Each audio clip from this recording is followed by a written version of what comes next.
For 500 years, the Finches have been famous throughout Norway for their fortune and misfortune. Odin Finch buries the latest victims of the family curse, his wife Ingeborg and their newborn son, Johan. On January 7th, 1937, he set sail with his family and his house, hoping to leave the curse behind. But 40-foot waves off the coast of Washington send the house and Odin to the bottom of the sea. Odin's daughter Edie, with husband Sven and baby Molly, step ashore on their new home, Orcas Island. Odin Finch is the first to be buried in the new family cemetery. His daughter Edie is already dreaming of a new Finch house.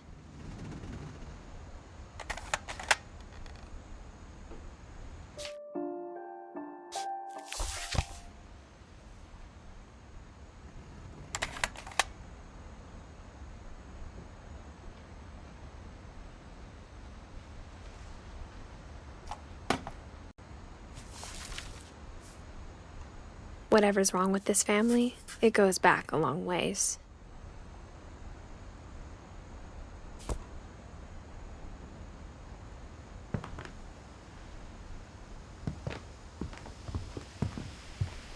Louis died a week before we left, but Edie had already started to memorialize him.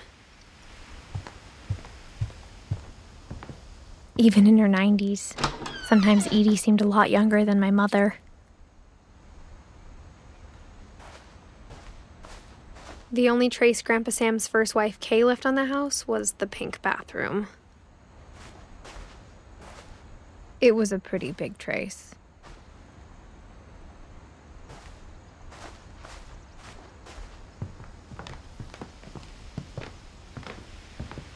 One summer, they evacuated the island, but Edie refused to go. For a few weeks, she was a celebrity. I hadn't thought of myself as Edith Jr. for a long, long time. Edie gave a big interview about a mole man living under the Finch house. My mom was furious.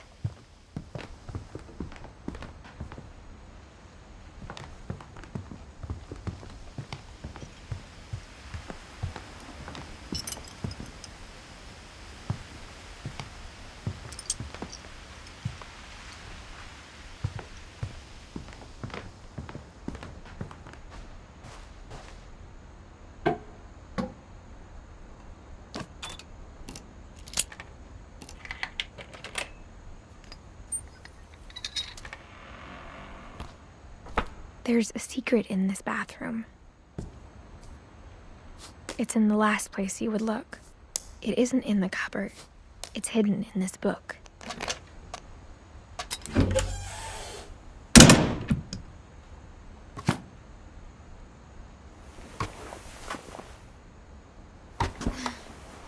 Sven gave Sam an old camera he'd refurbished. He never put it down.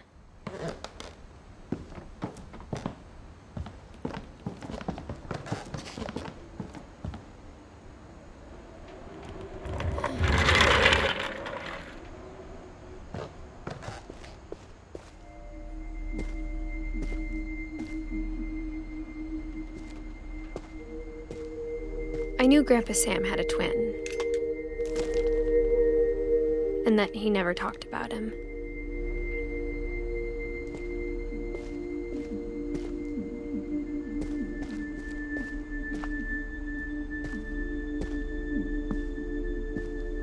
I guess my grandpa didn't like history any more than my mom did.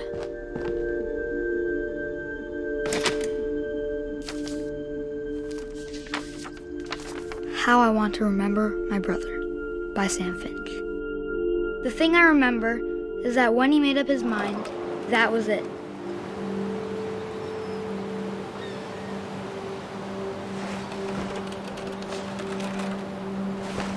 My brother said he'd die before he ate another mushroom, and he did.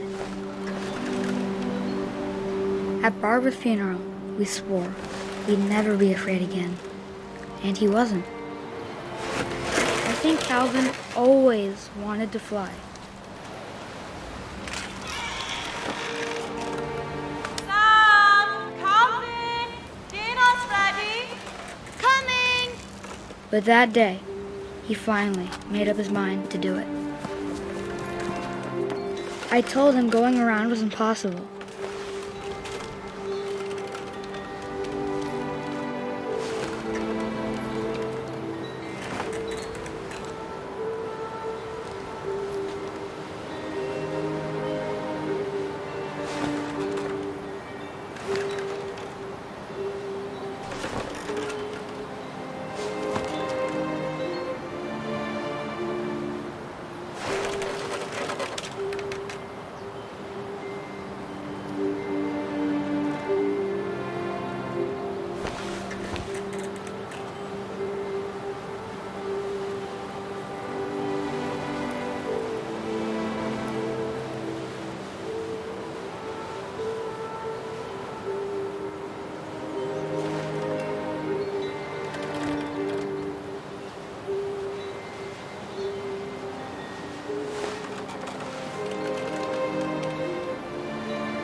Maybe if I hadn't said that.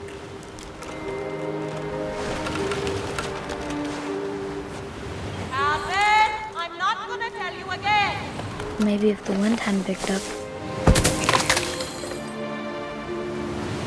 Then maybe he'd still be here. But I doubt it.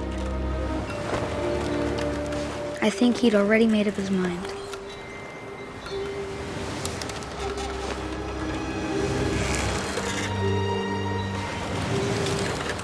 That's what I want to remember about my brother.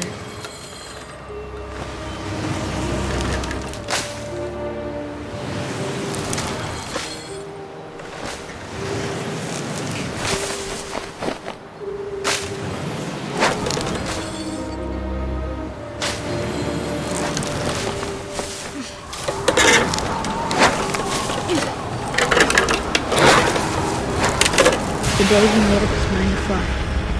And he did.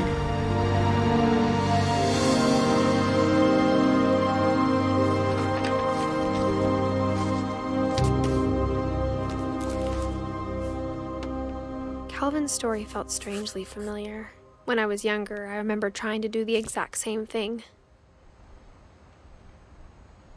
After the funeral, Edie roped off Calvin's half of the room.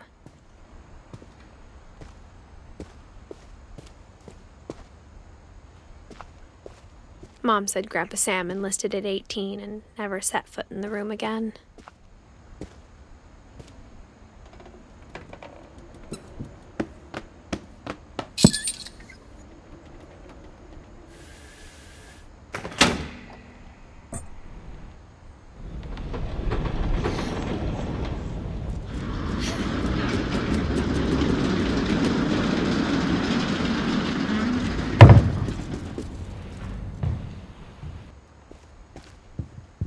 The passages were a pretty tight fit.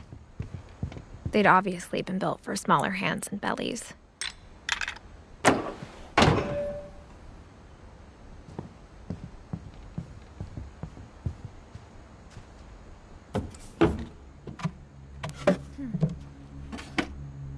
Growing up, I always thought of Barbara as a child star. I never thought about how hard it must have been for her afterwards.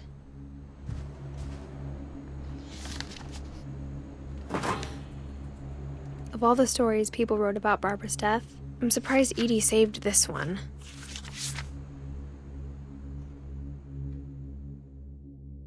Old Jack here with another ghastly tale inspired by America's most unfortunate family.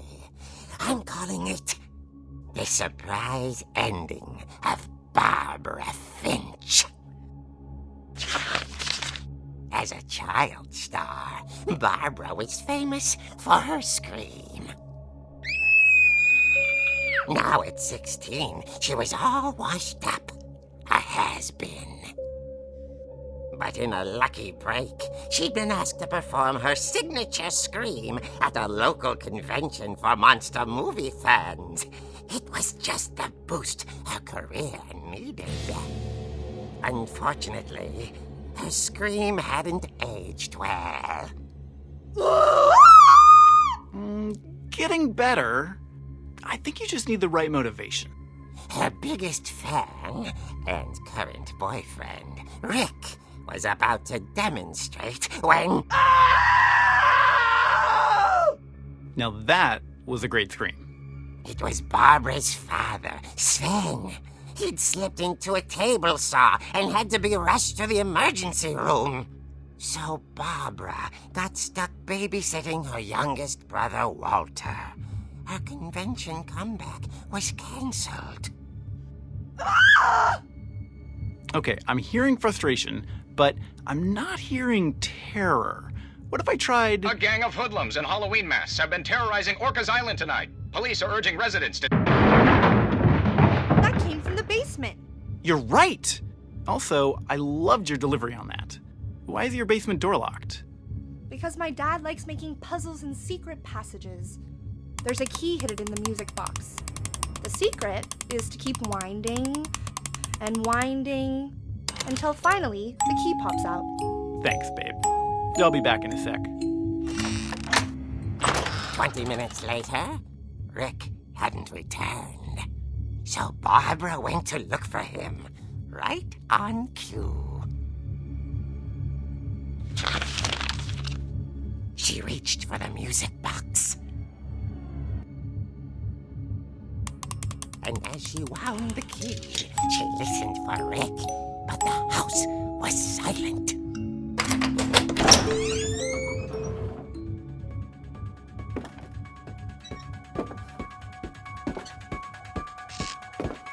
She found Rick's crutch and imagined the worst.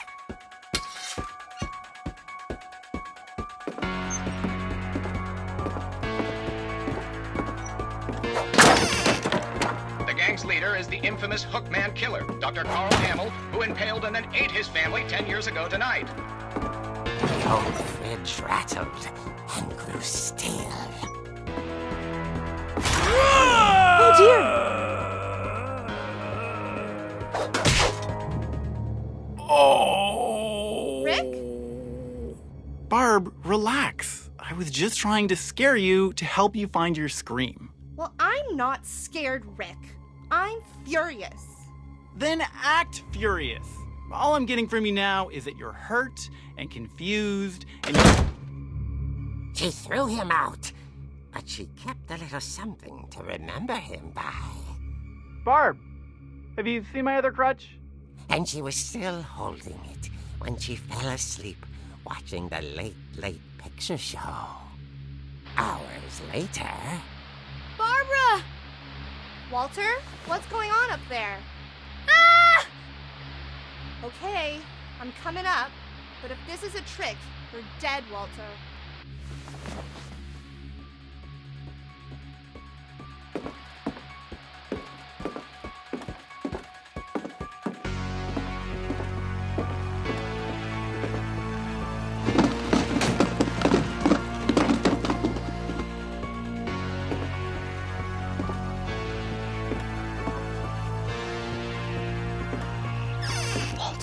Are you there? Walter had vanished, but his bedside radio was still on. Orcas Island police describe the man as 6 feet tall, with a steel hook for a hand. Residents are urged to lock all doors and windows and notify the police of any suspicious activity. Barbara turned, saw the hookman, and was speechless. He was quite smashing.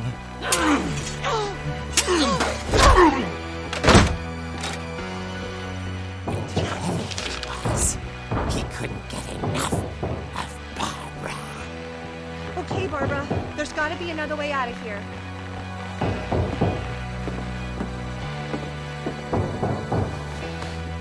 That night, she played her part beautifully.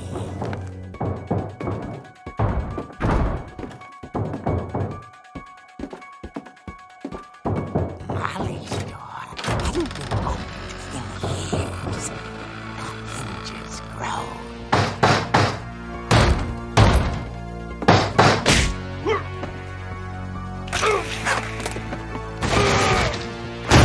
He wasn't moving, but she sensed the story might not be over yet.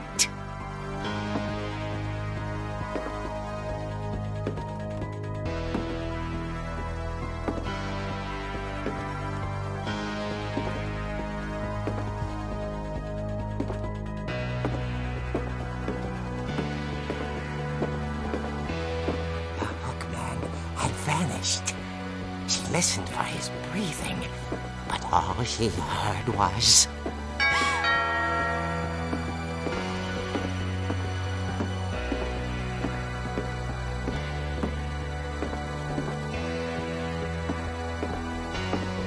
Someone at the door was dying to speak to young Barbara.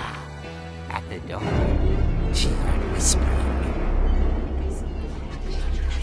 Was coming from inside the house.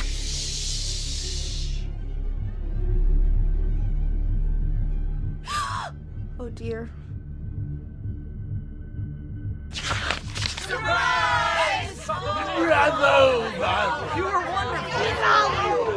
monsters had come to surprise her. For Barbara, it was a dream come true. Then she saw what kind of monsters they were, and she realized what was about to happen.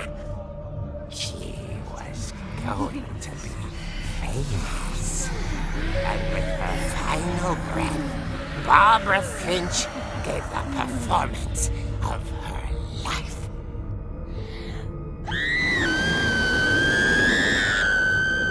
I wasn't there myself, but I hear Barbara was magnificent. Poor girl. She had a taste for stardom. But unfortunately, so did her fans. Of course, the police blamed it all on poor Rick, who disappeared the same night. And little Walter? Hiding under his bed the whole time. He took it all pretty hard, but that's another story. As for Barbara, tucked inside the music box was all they ever found of her. Her ear. Now that's what I call a real eerie tale.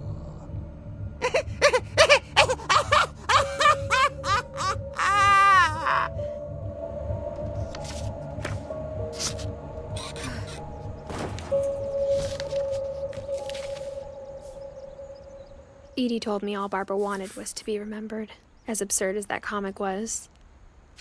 Maybe what Edie saw was a happy ending.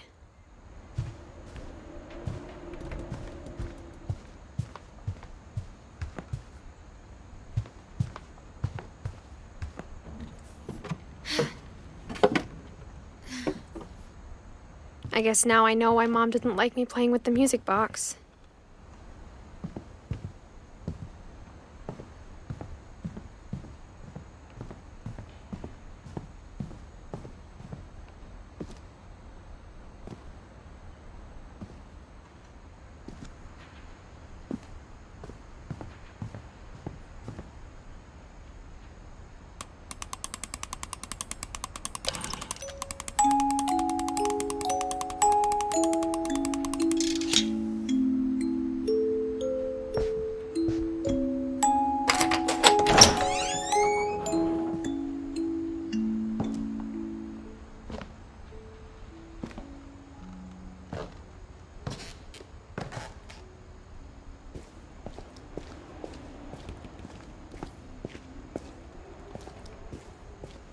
Mom said the basement was off limits, unless I wanted another tetanus shot.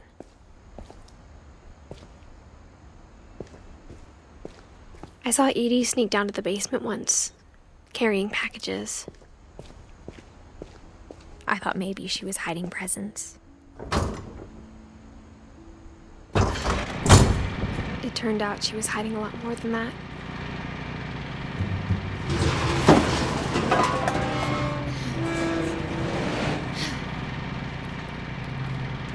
I remember asking Mom once about where Walter had gone. She said after Barbara died, he got as far away as he could. If there's a pattern in all these stories, I think it's that none of us has gotten very far.